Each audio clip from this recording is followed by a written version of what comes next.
ஆண்டவருடைய ஆவி என்மேல் உள்ளது, ஏனெனில் அவர் எனக்கு அருள் பொழிவு செய்துள்ளார். ஏழைகளுக்கு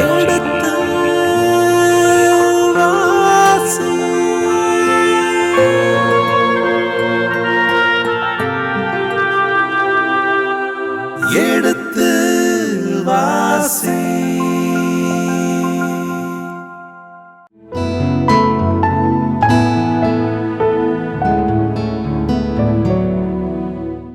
இனிய இதயங்களே, குறிப்பேட்டின் 2ஆம் புத்தகத்தில் 7 அதிகாரங்களுக்கான விவிலிய விளக்கங்களுக்கும் இறை வசனங்களுக்கும் செவிமடுத்திருக்கின்றோம். இப்பொழுது நாம் 8ஆம் அதிகாரத்தின் விவிலிய விளக்கங்களுக்குள் நுழைய இருக்கின்றோம். வாருங்கள், உங்கள் சார்பாக தந்தைக்கு வணக்கம் செல் நிகழ்ச்சிக்குள் செல்வோம். வணக்கம் தந்தை அவர்களே.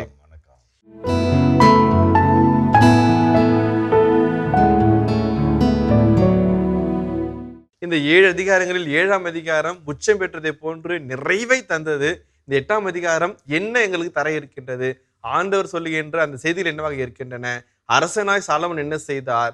இறையியலை என்ன நமக்கு கற்றுக் கொடுக்கின்றது? வாழ்வியல் பாடங்கள் என்ன என்பதெல்லாம் தெரிந்து கொள்ள மிகவும் ஆர்வமாக இருக்கிறோம் தந்தை அவர்களே. நன்றி. நீங்கள் சொன்னவர் எல்லாமே இதில் இருக்குது. 8ஆம் அதிகாரம் 1 முதல் 18 வரையில் இறைவார்த்தைகள் இருக்குது. 18 இறைவார்த்தைகள் தான். கொஞ்சம் ஒரு குட்டி அதிகாரம்னு கூட சொல்லலாம். அதே மாதிரி சொல்லப்பட்டிருக்கிற செய்திகளும் ரொம்ப இறையியல் மிகுந்தவையாகவோ அல்லது இறைவனுடைய வார்த்தைகளுடைய தன்மை அடங்கியதாகவும் இல்லாமல் சாலமோனுடைய அரிய பெரிய செயல்களை சுட்டி காட்டுவதாக அமைகிறது. சாலமோனுடைய புகழ் பாடுகின்ற ஒரு அற்புதமான ஒரு பகுதியாக இருக்கிறது. ஆனாலும் கூட இதில் நிறைய உள் செய்திகள் அடங்கி இருக்கிறது. நம்ம ஓஃபீர் தங்க நகைகள் அணிந்து உன் அரசு வலப்பக்கம் நிற்கிறார் என்று சொல்வார்கள். அந்த ஓஃபீருங்கிறது எங்கே ஓஃபீருங்கிறது, அந்த ஓஃபீர் தங்கம் எங்கேருந்து வருது, எங்கேருந்து கிடைக்குது? ஹீராம் அரசன்னா யாரு? அவருக்கு ஏன் நிலத்தை கொடுத்தாரு? இப்படிப்பட்ட சில பல கேள்விகளுக்கு விடை நம்ம காண முடிகிறது. அதன் வழியாக சாலமோன் எவ்வாறு ஆலயத்தை கட்டி முடிக்க அவருக்கு அவ்வளவு சக்தி கிடைத்தது, ஆள்பலம் கிடைத்தது, பணபலம் கிடைத்தது, செயல்திறன் மிக்க தலைவர்கள் கிடைத்தார்கள் என்பதை பற்றிய செய்திகளை நாம் எளிதாக புரிந்து கொள்ள முடிகிறது. அந்த வகையில் பார்க்கின்ற பொழுது 8ஆம் அதிகாரத்தில் 16ஆம் வசனத்தை வாசிங்களேன். 16ஆம் வசனத்தை. ஆண்டவர் இல்லத்திற்கு அடிக்கல் நாட்டப்பட்டது முதல் அது முழுமை பெறும் வரை சாலமோனின் திட்டம் இனிதே நடந்தேறியது. இவ்வாறு ஆண்டவர் இல்லம் கட்டி முடிக்கப்பட்டது. இந்த பகுதியில் 16ஆம் அதிகாரத்தில் ஆண்டுடைய ஆலயத்தை பற்றிய செய்திகள் இல்லவே இல்லை. ஆனாலும் குறிப்பேட்டின் ஆசிரியர் சொல்லும்போது என்ன நினைக்கிறார்? சாலமோன் அரசாட்சி ஏற்ற 20 ஆண்டுகளிலிருந்து சாலமோனுடைய ஆலயம் கட்டி முடிக்கப்பட்டது. அதை தொடர்ந்து வருகின்ற 13-14 ஆண்டுகளிலே இன்ன பிற கட்டடங்கள், தன் மனைவிக்கான அரண்மனைகள், தன்னுடைய வைப்பாட்டிகளுக்கான வீடுகள், இவைகள் எல்லாம் சேர்த்து ஒட்டுமொத்த காம்ப்ளெக்ஸ் அதில் கட்டப்பட்டது. அதை ஒரு நிறைவாக பார்க்கிறார், ஒட்டுமொத்த நிறைவாக பார்க்கிறார். ஆகவே தான் 16ஆம் வசனம் இந்த ஆலய கட்டுமான பணியினுடைய நிறைவை சுட்டி காட்டி மற்ற காரியங்களை செய்து அதையும் நல்லபடியாக முடித்தார் என்று சொல்கிறது. முதல் பாயிண்ட்ல 8ஆம் அதிகாரம் 1 அரசர் 9ஆம் அதிகாரம் 10 முதல் 28 வார்த்தைகளுடைய தலைப்பை பாருங்களேன். 1 அரசர் 9 10 28 வரை உள்ள பகுதிகளின் தலைப்பை பாருங்களேன். சாலமோன் ஈரானுடன் செய்த உடன்படிக்கை, சாலமோனின் ஏனைய அரிய செயல்கள். அதேதான் குறிப்பிட்ட ஆசிரியருடைய மூல செய்திகளும் ஆதாரங்களும் இந்த பகுதியிலிருந்து தான் வருகிறது. ஆனாலும் அவர் அதில் ஒரு சில மாற்றங்களையும் ஒரு சில செய்திகளுடைய இடைச்செருகல்களையும் செய்கிறார். குறிப்பாக பார்க்கும்போது 1 அரசர் 9 11 முதல் 16 உள்ள இறைவார்த்தையில பாருங்களேன். 1 அரசர் 9 11 முதல் 16 வரையுள்ள இறைவார்த்தைகள். இந்த வேலைகளுக்கு தேவைப்பட்ட கேதுரு மரங்களையும் தேவதாரு மரங்களையும் பொன்னையும் தீர் நகர மன்னர் ஈராம் சாலமோனுக்கு கொடுத்திருந்தார். அரசர் சாலமோன் கலிலேயா நாட்டிலுள்ள 20 ஊர்களை ஈராமுக்கு வழங்கினார். தமக்கு சாலமோன் தந்த ஊர்களை பார்வையிட ஈராம் தீர் நகரிலிருந்து புறப்பட்டு வந்தார். அவை அவருக்கு பிடிக்கவில்லை. எனவே அவர், சகோதரரே, இந்த ஊர்களை தானா நீர் எனக்கு கொடுப்பது என்றார். ஆகையால் அந்த பகுதி காபூல் என்று இன்று வரை அழைக்கப்படுகிறது. ஈராம் 4800 கிலோகிராம் பொன்னை அரசருக்கு அனுப்பியிருந்தார். பாருங்க, இப்போ வந்து ஒரு நெகட்டிவ் செய்தி இருக்குது. மனமும் வந்து வேலை செஞ்சதுக்கு கொத்தனார்கள், தச்சர்கள், கடல் வல்லார்கள் இவளெல்லாம் கொடுத்து உதவுனார் ஹீராம் மன்னன். அவருக்கு வந்து 20 ஊர்களை கொடுக்கிறார். அந்த 20 ஊர்களும் வந்து பார்த்துட்டு, இப்படிப்பட்ட ஊர்களே எனக்கு தர, கடலும் கடல் சார்ந்த பகுதியும் பாலைவனமும் வறட்சியான பகுதியுமா கொடுத்துக்கிற, இதை கொடுத்து என்னை திருப்திப்படுத்த நினைக்கிறியா என்று அவர் சொல்லி பிடிக்கவில்லை என்று சொன்னார். அந்த 1400 தலந்து தங்கத்தை அவர் கொடுத்திருக்கிறார். அப்ப எவ்வளவு இந்த இது வந்து நெகட்டிவ் செய்தி. சாலமோனுக்கு ஒரு மறைமுகமாக ஒரு எதிர் செய்தியாக இருக்கிறது. அந்த செய்தி அப்படி அமுக்கிறார் குறிப்பிட்ட ஆசிரியர். அதை அப்படியே நீக்கிவிட்டு அந்த செய்தியை வராத மாதிரி பார்த்து விட்டு வேற பகுதி கட்டு விட்டார். அதே போல பார்க்கும்போது 2 குறிப்பேடு 8, 11, 13, 16 அவசியமே. ஆண்டவரின் பேழை வைக்கப்பட்டிருந்த இடங்கள் புனிதமானவை. எனவே இஸ்ரேல் அரசராம் தாவீதின் அரண்மனையில் என் மனைவி வாழக்கூடாது என்று சாலமோன் எண்ணி பார்வோனின் மகளை தாவீதின் நகரிலிருந்து அழைத்து வந்து அவளுக்கென தாம் கட்டிய அரண்மனையில் குடியமர்த்தினார். ஓகே, இப்போ 13 to 16. அந்த பலிப்பீடத்தில் மோசையின் கட்டளைப்படி ஓய்வு நாள், அமாவாசை நாள்களிலும் ஆண்டுதோறும் வரும் புளியாதப்ப திருவிழா, வாரங்களின் திருவிழா, குடார திருவிழா ஆகிய 3 விழாக்களிலும் அந்த நாளுக்குரிய பலிகளை செலுத்தினார். சாலமோன் தம் தந்தை தாவீது கட்டளையிட்டவாறு திருப்பணி செய்யும் குருக்களின் பிரிவுகளையும் ஒவ்வொரு நாளின் சடங்கிற்கு ஏற்ப புகழ்பண் இசைத்து குருக்களுக்கு துணைப்பணி செய்யும் லேவியரின் முறைகளையும் ஒவ்வொரு வாயிலும் காவல் புரிய வாயிற்காப்பாளரின் குழுமங்களையும் ஏற்படுத்தினார். கடவுளின் மனிதர் தாவீதின் கட்டளை இப்படி இருந்தது: குருக்களும் லேவியரும் கருவூலங்களை கண்காணிப்பது உட்பட அனைத்திலும் அரச கட்டளையில் இருந்து சிறிதும் பிழறவில்லை. ஓகே, இப்போ இந்த பகுதி வந்து 1 அரசர்ல இல்லை. இந்த பகுதியை வந்து இடைச்செருகளாக ஆசிரியர் சேர்த்திருக்கிறார். இது வந்து ஒரு பெரிய கருத்தெல்லாம் ஒன்றும் சொல்லலை, ஒரு சின்ன கருத்து சொல்கிறேன். குறிப்பிட்ட ஆசிரியர் மூலச்செய்தியாக அரசராகமத்திலிருந்து செய்தி பெற்றுக்கொண்டாலும் தன்னுடைய விருப்பத்திற்கு ஏற்பவும் தன்னுடைய இறையியலுக்கு ஏற்பவும் தான் சாலமோனை எப்படி படம் பிடித்து காட்ட விரும்புகிறார் என்பது என்ற நிலையிலும் தன் செய்தியை மாற்றிக்கொள்கிறார். அந்த தகுந்தாப்புல மாற்றிக்கொள்கிறார். சில சமயத்திலே நீக்க வேண்டியது நீக்கி, இடைச்செருகளாக செருக வேண்டியதை செருகி சாலமோனை பற்றி செய்தி இருக்கிறார். ஆனால் மொத்தத்திலே நான் ஃபர்ஸ்ட்லேருந்து சொல்கிறோம், குறிப்பிட்ட ஆசிரியருடைய பார்வையில் எல்லாரும் நல்லவங்க. நல்லதை மட்டும்தான் அவர் சொல்லுவார், நல்லதை மட்டும்தான் அவர் பேசுவார். அதான் நம்ம பார்க்குறோம். இதில் வந்து இன்னும் ஒரு சின்ன செய்தி சொல்லிடுவோம். இந்த 8, 9 இரண்டும் ஒன்றுபட்ட அதிகாரங்கள், இரட்டை அதிகாரங்கள் என்று சொல்வார்கள். அதில் வந்து 4 முக்கியமான செய்திகள் சொல்லப்படுகிறது. சாலமோனின் ஞானம், சாலமோனின் செல்வம், சாலமோனின் அறிவு, சாலமோனினுடைய கடவுள் பக்தி ஆகிய 4 செய்திகளும் அழகாய் சொல்லப்படுகிறது. வில்கோமின் என்கின்ற ஒரு உலக புகழ்பெற்ற விவிலிய பேராசிரியர் சொல்லுவார், இந்த 4மே சாலமோனுடைய ஞானமோ செல்வமோ அவருடைய அறிவோ அல்லது அவருடைய பக்தியோ இன்றைக்கு நமக்கு எந்த விதத்திலும் பயனற்றதாக தோன்றுகிறது. அதை நம்ம பின்பற்ற முடியுமா? சாலமோனுடைய ஞானம் நமக்கு அவ்வளோ ஞானம் நம்மளுக்கு கிடைக்குமா? அவர் அதிகாரத்தை செயல்படுத்த மாதிரி செயல்படுத்த முடியுமா என்றெல்லாம் கேட்கிறார். ஆனால் அதற்கு பல விவிலிய அறிஞர்கள் சொல்லுகிறார்கள், இந்த பகுதியை வாழ்க்கை பாடங்களை உள்ளடக்கிய பகுதியை அன்றி வாழ்க்கைக்கு உதவாத பகுதி அல்ல. சாலமோனின் ஞானம் என்று சொன்னால் இன்றைய நாளில் நாம் எப்படி ஞானமிக்க மனிதர்களாய் வாழலாம், எப்படி முடிவெடுப்பது, எப்படி இக்கட்டான சூழல்களையும் சவால்களையும் சந்திப்பது போன்ற பல நிகழ்வுகளுக்கு இது உதாரணமாக அமைகிறது என்று உதவாத பகுதியோ அல்லது ஏற்றுக்கொள்ள முடியாத பகுதியோ அல்ல என்று அவருடைய கருத்தை மறுத்து சொல்லுகிறார்கள் என்று பார்க்கிறோம். அடிப்படையில் பார்க்கும்போது இந்த அதிகாரத்தினுடைய கடைசி செய்தியாக நான் சொல்லி முன்னுரை முடிக்கிறேன். அடுத்தது இறைவனுடைய ஆட்சி, இறைவனுடைய டொமைன் என்று சொல்வார்களே, அந்த கடவுளுடைய அரசாட்சியினுடைய நிலை எப்படி இருக்கும், இறைவன் ஆட்சி செய்தால் எப்படிப்பட்ட ஒரு நிலையை நாம் காண்போம் என்பதை பற்றிய அடிப்படை கருத்து இங்கே சொல்லப்பட்டிருக்கிறதே அன்றி அது சாலமோன் வாயிலாக சொல்லப்பட்டிருக்கிறது.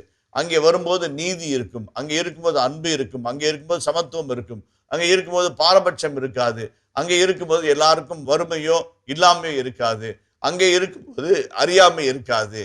இது எல்லாம் குறிப்பிட்ட ஆசிரியர் சாலமோனுடைய அரசாட்சியுடைய கீழே வைத்து இறை ஆட்சியிலே இதெல்லாம் நடைபெறும் என்பதை அழகாய் சொல்ல விரும்புகிறார் என்பதைத்தான் பல வல்லுநர்கள் ஏற்றுக்கொள்கிறார்கள். இந்த முன்னுரை செய்திகளோடு நாம் இந்த அதிகாரத்துக்குள்ளாக நுழைவோம். 8:1 வாசிப்போமே. சாலமோன் ஆண்டவரின் இல்லத்தையும் தம் அரண்மனையையும் கட்டி முடிக்க 20 ஆண்டுகள் ஆயின. அதன் பின் ஈராம் தமக்கு அளித்திருந்த நகர்களை சாலமோன் புதுப்பித்து அங்கே இஸ்ரேல் மக்களை குடியமர்த்தினார். அடுத்து சாலமோன் அமத் சோபாவுக்கு சென்று அதனை கைப்பற்றினார். பால் நிலத்தில் தத்மோர் என்ற நகரையும் ஆமாத்து பகுதியின் கிடங்கு நகர்கள் அனைத்தையும் எழுப்பினார். மேலும் மேலை பெத்கோரான், கீழே பெத்கோரான் என்ற நகர்களை மதில்கள், கதவுகள், தாழ்பால்கள் கொண்ட அரண்மனை நகர்களாக அமைத்தார். பின்பு பாலாத்தையும் தம் கிடங்கு நகர்களையும் தேர் நகர்களையும் குதிரை வீர நகர்களையும் சாலமோன் எழுப்பினார். அவற்றுடன் எருசலேமில் லெபோனினும் தம் ஆட்சிக்கு உட்பட்ட எல்லா நாடுகளிலும் தாம் விரும்பிய எல்லாவற்றையும் கட்டி எழுப்பினார். இஸ்ரேலர் அல்லாத இத்தியர், எமோரியர், பெரிசியர், இவ்வியர், எபூசியர் ஆகிய மக்களினத்தாருள் விடப்பட்ட எல்லாரையும், அதாவது இஸ்ரேல் மக்கள் கொல்லாமல் விட்டு வைத்த அவர்களின் வழிமரபினர் எல்லாரையும் இன்று வரை உள்ளது போல் சாலமோன் கட்டாய வேலைக்கு உட்படுத்தினார். ஓகே, இப்போ 2-3 செய்திகளை நம்ம உள்ளடக்கி சொல்லுவோம். இப்போ முதல் வசனத்தில் பார்க்கும்போது இந்த 20 ஆண்டுகள் ஆட்சி, 20 ஆண்டுகள் ஆட்சியில் சாலமோன் எதை செய்தார் என்பதை பற்றிய செய்திகளை முதல் வசனத்தில் நம்ம பார்க்குறோம். ஆலயத்தை கட்டினார், ஆலயத்தோடு ஒட்டிய அரண்மனைகளை கட்டினார், அரண்மனைகளோடு ஒட்டிய இல்லங்களை, மனைவியர்கள் தங்குவதற்கான இல்லங்களை, வீடுகளை கட்டினார் என்று சொல்லப்படுகிறது. அதே போலவே 2ஆம் வசனத்தில் நம்ம பார்க்குறோம். நம்ம 1 அரசர் 9:10-14 நம்ம பார்த்தோம். இந்த இடங்களே எனக்கு கொடுப்பாய், இதே எனக்கு கொடுப்பது என்று ஹீராம் சொல்வதாக அரசராக சொல்லப்பட்டது. அந்த செய்தியானது இங்கே நீக்கப்பட்டு ஹீராம் இவருக்கு வீடு நகரங்களையும் வீடுகளையும் கொடுத்ததை போலவும் அதை இவர் செப்பனிட்டு மக்களை குடியமர்த்தியதை போலவும் இங்கே சொல்லப்படுகிறது. அது 2வது பகுதியாக இருக்கிறது. அதே மாதிரி 3வதாக சொல்லும்போது சாலமோன் ஹாமாத், ஜோபா மற்றும் உள்ளிட்ட இடங்களிலெல்லாம் தன்னுடைய நகர்களிலெல்லாம் தன்னுடைய இராணுவ பலத்தை விரும்பினார். ஒரே ஒரு இடத்துல தான் அவர் போர் புரிந்து வென்றார் என்று சொல்லப்படுகிறது. அதுதான் சாலமோனுடைய அந்த 8:3 3-4 பகுதிகளிலும் 4 வசனங்களில் பார்க்குறோம். போர் புரிந்து வென்றார் என்று சொல்லப்படுகிறது. சாலமோன் என்றால் என்ன அர்த்தம்? ஷலோம் ஓன், ஷலோம், மேன் ஆஃப் பீஸ், அமைதியின் மன்னன், அமைதியின் மனிதர் என்றுதான் அர்த்தமாகும். சமாதானத்தின் தூதுவராகத்தான் அவரை எல்லா இடத்திலும் படம் பிடித்து காட்டுகிறார்கள். அறிவினாலும் ஞானத்தினாலும் சிறந்த சூழ்ச்சி மதியினாலும் அவர் பல நிகழ்வுகளை வெல்கிறார். அதே போல நிறைய மனைவியரை அவர் மணக்கிறார். எதற்காக என்றால் அதன் வழியாக நிறைய உறவுகளை ஏற்படுத்திக் கொள்கிறார், எதிரிகளை அடக்குகிறார், எல்லைகளை பலப்படுத்துகிறார். அப்படிப்பட்ட ஒரு செய்தியும் நம்ம சாலமோனுடைய ஞானத்திலே நம்ம பார்க்கிறோம். அது அந்த பகுதியில் ஆரம்பத்தில் பார்க்கிறோம். அதே மாதிரி 7ஆம் அதிகாரம் 8ஆம் வசனத்தை வாசிப்போமே. 7ஆம் அதிகாரம் 8ஆம் வசனம். இத்திருவிழாவை சாலமோன் 7 நாள்கள் தொடர்ந்து கொண்டாடினார். அவருடன் ஆமாத்து எல்லை முதல் எகிப்தின் ஓடை வரை வாழ்ந்த இஸ்ரேல் மக்கள் பெருந்திரளாக கூடியிருந்தார்கள். அதான் ஆமாத்தின் ஓடையிலிருந்து எகிப்தின் ஓடை வரை, ஆமாத்திலிருந்து எகிப்தின் ஓடை வரைக்கும் அப்போ எல்லையை காமிக்கிறாங்க. அவருடைய அரசாட்சியுடைய எல்லை எங்கிருந்து இது வரைக்கும், தான் முதல் பெத்தேல் வரை நம்ம பார்ப்போம் இல்லைங்களா, மற்ற இதெல்லாம் சொல்லுவாங்க. இப்போ ஆமாத்திலிருந்து எகிப்துடைய ஓடை வரைக்கும் அவங்களுக்கு அவருடைய எல்லை பறந்துருக்குனாக்க எவ்வளோ பெரிய சாம்ராஜ்யமாக இருக்கும், பெரிய பெரிய அரசாக இருக்குது. ஆனால் இதை குறித்து பேசும்போது மிகப்பெரிய ஒரு அரசாட்சியை, மிகப்பெரிய ஒரு நிலப்பரப்பை அவர் ஆண்டு நடத்தி இருக்க வேண்டும் என்று சொல்லுகிறார்கள். ஆனாலும் விவிலிய வல்லுநர்கள் மத்தியிலே ஒரு சில இடத்துல எகிப்திய ஓடை வரைக்கும் அவருடைய எல்லை விரிந்திருந்ததா, அது உண்மையாகவே தான், உண்மையான செய்தியா, அது நம்பத்தக்க செய்தியா என்கின்ற ஒரு கேள்வியும் அவர் மக்கள் அரசல் மத்தியிலே இருந்திருக்குது. அதையும் பார்க்குறோம். அதே போல் பாருங்களேன், சாலமோனுடைய அரசாட்சியில் அவர் மிகுந்த ஞானி, அவருடைய எல்லை அரசாட்சியை வந்து என்ன பண்றாரு, ட்ரேட் ரூட், சில்க் ரூட் அப்படிம்பாங்க இல்லைங்களா. சைனாலேருந்து சில்க் ரூட் வந்து இன்டர்நேஷனல் ட்ரேட் ரூட், பல நாடுகளை இணைத்து பல நாடுகள் வழியாக கடந்து போகின்ற வணிக வழித்தடம். அப்போ சாலமோனுடைய இது வந்து குறைந்தது ஒரு 3 வழித்தடங்கள் அந்த மாதிரி போகுது. எப்படி போகுது? போகுதுன்னா என்ன பலன்? போனால் போட்டுமே அப்படின்னு சொல்ல முடியாது. வராங்கனாக்க கரெக்டாக அங்கே டோல் டேக்ஸ் கட்டணும். டோல் டேக்ஸ் கட்டி தங்கி செலவெல்லாம் பண்ணிட்டு அப்புறம் தண்ணியெல்லாம் ரப்பிக்கிட்டு அப்புறம் பொருளெல்லாம் வாங்கிக்கிட்டு அப்புறம் பயணத்தை தொடருவாங்க. வணிகம் செழிக்கிறது, வரி பெருகுகிறது, செல்வம் கொளிக்கிறது. அதுவும் சாலமோனுடைய ஞானமாக அமைகிறது நம்ம பார்க்குறோம். அதே போலவே சாலமோன் பல கிடங்கு நகரங்களை கட்டினார். அந்த கிடங்குகளிலே அந்த நாட்டிலே இருக்கிற வரி பணமாகவோ அல்லது பொருளாகவோ கொடுக்கலாம். கோதுமை, பார்லி, ஆலிவ், திராட்சை என்று உள்ளிட்ட பல்வேறு வகைகளிலே பொருளாகவோ பணமாகவோ வரி செலுத்தலாம். அந்த வரிகளை வாங்கும்போது பணத்தை வாங்கி அரசவையில் இருக்கிற கருவூலத்துக்கு அனுப்பிவிடுவார்கள். இந்த பொருட்களை வாங்கி அந்த கிடங்குகளிலே சேர்த்து வைப்பார்கள். ஓரளவுக்கு சேர்ந்த பிற்பாடு அவற்றை கழுதுகளின் மேலே பொதியாக சுமத்தி அரச நகரங்களுக்கு, தலைநகருக்கு அனுப்பி வைப்பார்கள். அப்படிப்பட்ட ஸ்டோரேஜ் சிட்டிஸ் நிறைய கட்டினார். அது ஒரு முக்கியமான செய்தியாக இருந்தது. இரண்டாவதாக நகரை பலப்படுத்த மதில் சுவரை கட்டி மதில் சுவருக்கான வாயிலை கட்டினார். மெகிதோ உள்ளிட்ட இடங்களிலே அருமையான வாயில்களை கட்டியிருக்கிறார். சாலமோன் காலத்தில் மிக அற்புதமான வாயில்கள். அந்த வாயில் எப்படின்னாக்க இப்படி வந்து ரோடு இப்படி வருதுன்னு வச்சுக்கிறேன், இப்படி வந்து இப்படி உள்ளே பூந்து இப்படி திரும்பி போகணும். எதுக்காக என்றால் போரில் வருகின்ற எதிரிகள் சடார்னு உள்ள நுழைஞ்சிடக்கூடாது. அப்படி வந்து திரும்பி குழம்புக்குள்ள படபட மேலே அம்பு எய்வாங்க. எதிரில் உள்ள வர வர வர வர வர வர இது பண்ணுவாங்க. 6 அடுக்கு 4 அடுக்கு 5 அடுக்கு பாதுகாப்பு கொண்ட வாயில்களை கட்டியிருக்கிறார். அதுவும் ஒரு இதாக இருக்குது. அதுவும் வந்து ஒரு மிக முக்கியமான ஒரு இதாக இருக்கிறது. என்னுடைய நினைவு சரியாக இருக்கிறது என்று சொன்னால் சாலமோனுடைய ஆட்சி காலத்திலே காப்பர் ஃபேக்டரி என்று சொல்லப்படுகின்ற தாமிரத்துக்கான தொழிற்சாலையை அவர் வைத்திருக்கிறார் நகர நிலைப்புறத்திலே. அந்த கழிவுகளை கொண்ட மண்களுடைய துகள்கள் இன்னும் இருக்கிறது. அதை வைத்து அகழ்வாராய்ச்சியாளர்கள், தொல்பொருள் ஆராய்ச்சியாளர்கள் வைத்து சாலமோனுடைய காலகட்டத்திலே இங்கே காப்பர் ஃபேக்டரி இருந்திருக்கிறது என்று உறுதிப்படுத்துகிறார்கள். அந்த காலத்தில் கிட்டத்தட்ட 3000 வருஷத்துக்கு முன்னாடி தாமிரத்தை உருக்கி எடுத்து அதை பிரித்து அதை பொருட்களாக வடித்து ஆயுதங்களாக மாற்றி, என்ன ஒரு ஞானம், எவ்வளோ பெரிய அறிவு. அதுதான் வந்து சாலமோனுடைய அறிவுக்கு நம்ம வந்து குறையாக சொல்லவே முடியாது. அவ்வளோ ஈடாக. அதனால தான் சாலமோனுடைய அரிய செயல்கள் என்று பார்க்கும்போது அவரை பார்க்குறோம். ஸ்டோரேஜ் சிட்டி, அதே மாதிரி வந்து சேரியட் சிட்டி என்று சொல்வார்கள். தேர்களின் நகரங்களை அவர் உருவாக்குகிறார். என்ன தேர் உருவாக்குறாரு? அராபியா, எகிப்து உள்ளிட்ட நாடுகளிலிருந்து குதிரைகளை வாங்குவார். குட்டி குதிரைகளை வாங்கி செழுமையாக வளமையாக வளர்த்து போருக்கு பயிற்சி எடுத்து அவற்றை இந்த பக்கம் தீர், சீதோன் உள்ளிட்ட நகர, மோவாபு, அம்மோனியா நகரங்களுக்கு விற்று விடுவார். கொள்ளை லாபம், ஆயுத விற்பனை என்று சொல்கிறார்கள். வெப்பன் பிசினஸ் என்று சொல்றாங்க, வெப்பன் ட்ரேடுன்றமே. அதே போல எகிப்து, அராபியா உள்ளிட்ட இடங்களிலே தேர்களை வாங்குவார். தேர்களை வாங்கி இன்னும் கொஞ்சம் செப்பனிட்டு அவற்றை விற்பது. அதன் வழியாகவும் பொருளீட்டினார். மிகுந்த பொருளீட்டி நாட்டில் செல்வம் கொளிக்கும் நாடாக தன்னை மாற்றிக்கொண்டார். அதாவது சேரியட் சிட்டி என்று நாம் பார்த்தோம். அதை தொடர்ந்து ட்ரேடுக்கும் டிஃபென்ஸுக்கும் வணிகத்திற்கும் பாதுகாப்பிற்கும் பெருத்த முக்கியத்துவம் கொடுத்தார். ஆகவே தான் சாலமோனுடைய காலகட்டத்திலே யாரும் அவர் மீது போர் தொடுக்க துணியவில்லை. எந்த ஒரு போர் கலக்கமோ, போரை பற்றிய அச்சமோ, போர் மேகமோ, போர் திகிலோ இராமல் இருந்தது. அமைதியின் அரசராக அவர் ஆண்டார். அந்த ஆளுகை வந்து மிக அற்புதமான ஒரு ஆளுகையாக இருந்தது. அதை நாம் மறுக்க முடியாது. இந்த இடத்துல வந்து இன்னும் ஒரு செய்தியை நீங்கள் வாசிங்க, ரொம்ப அழகாக வாசிங்க. அது ஜெபுசேயர்கள், அதை வாசிங்களேன். இஸ்ரேல் அல்லாத இத்தியர், எமோரியர், பெரிசியர், எவ்வியர், எபுசியர் ஆகிய மக்களினத்தாருள் விடப்பட்ட எல்லாரையும், அதாவது இஸ்ரேல் மக்கள் கொல்லாமல் விட்டு வைத்த அவர்களின் வழிமரபினர் எல்லாரையும் இன்று வரை உள்ளது போல் சாலமோன் கட்டாய வேலைக்கு உட்படுத்தினார். அதான் பிரெஞ்சு மொழியில் வந்து கோவி கோவி கோவி என்று சொல்வார்கள்.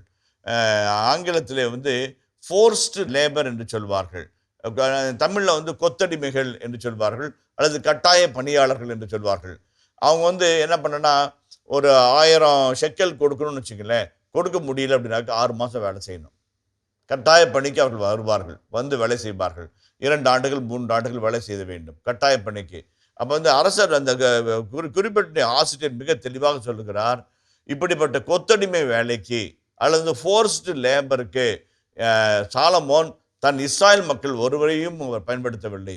மாறாக இஸ்ராயல் மக்களை படை தலைவர்களாக, போராளிகளாக, போர் வீரர்களாக, வில்வித்தை வீரர்களாக, வாழ்வீச்சு வீசுவர்களாக, தேர்ப்படை நடத்துகிறவர்களாக, குறும்படை தலைவர்களாக, பெரும்படை தலைவர்களாக தான் வைத்திருந்தாரே அன்றி அவர்களை இப்படிப்பட்ட கட்டாய வேலைக்கு உட்படுத்தவே இல்லை என்று சொல்லுகின்றார். ஏன்னாக்க பிற்காலத்தில் சாலமோனுக்கு அப்புறம் ரெகோபோவாம் ஜெரோபோவாம் என்று 2 அரசர்கள் வரும்போது வரலாற்று வல்லுநர்கள் சொல்லுகிறார்கள், சாலமோன் மிகப்பெரிய கட்டடங்களை எல்லாம் கட்டினார், அரண்மனைகள் எல்லாம் எழுப்பினார், ஆலயத்தை கட்டெடுப்பினார். கட்டாய வேலையினால் இஸ்ராயல் மக்கள் நொந்து போனார்கள். நொந்து போனதனால் இந்த அரசே வேண்டாம், நாங்கள் தனியாக பிரிந்து போய் விடுகிறோம் என்று 11 கோத்திரம் தனியாக பிரிந்து போனது. அதற்கு இது ஒரு காரணமாக பிற்காலத்து விவிலிய வல்லுநர்கள் சொல்லுகிறார்கள். பிற்காலத்து அரசர்கள் அது குறிப்புகள் இருக்கிறது. ஆகவே தான் இந்த இடத்துல குறிப்பேட்டின் ஆசிரியர் சாலமோன் யாரையும் கட்டாய வேலைக்கு பயன்படுத்தவில்லை, இஸ்ராயலை பயன்படுத்தவில்லை என்று அவர் அடித்த திருத்தமாக அடித்து அந்த இடத்துல சொல்லுகிறார். அதை நாம் மனதில் வைத்துக் கொள்ள வேண்டும். இனிய இதயங்களே, இதுவரை நாம் எடுத்து வாசி நிகழ்ச்சியில் குறிப்பேட்டின் 2ஆம் புத்தகத்தினுடான விவிலிய இறை வசனங்களுக்கு செவிமடுத்துக் கொண்டிருக்கின்றோம். இதன் தொடர்ச்சியை மீண்டும் அடுத்த பகுதியில் தொடர்வோம். அதுவரை இணைந்திருங்கள். இயேசுவுக்கே புகழ், இயேசுவுக்கே நன்றி, மரியே வாழ்க. 3000 ஆண்டுகளுக்கு முன்பாக இஸ்ராயல் மக்கள் எத்தனை மாதங்களை வைத்திருந்தார்கள், அந்த மாதங்களின் பெயர்கள் என்ன என்பதை பற்றிய ஒரு சிறிய குறிப்போடு அடங்கிய கெசர் கேலண்டர் என்கின்ற ஒரு எப்படி எழுதியிருக்கிறாங்க, எழுத்து எப்படி எழுதியிருக்கிறாங்க, அந்த எழுத்தினுடைய வடிவம் என்ன, இன்றைக்கு இருக்கிற ஈப்ரூக்கும் ஆலஃபெத் கிம்மல் தலத்து வாவ் அந்த இதுக்கெல்லாத்துக்கு அவங்க அந்த காலத்தில் இருக்கிறது எப்படி எப்படி இருக்குது, அதெல்லாம் அந்த ஒற்றுமையை பார்க்கறது, மொழியினுடைய பார்க்கறது, மொழியினுடைய எழுத்து வடிவங்கள்.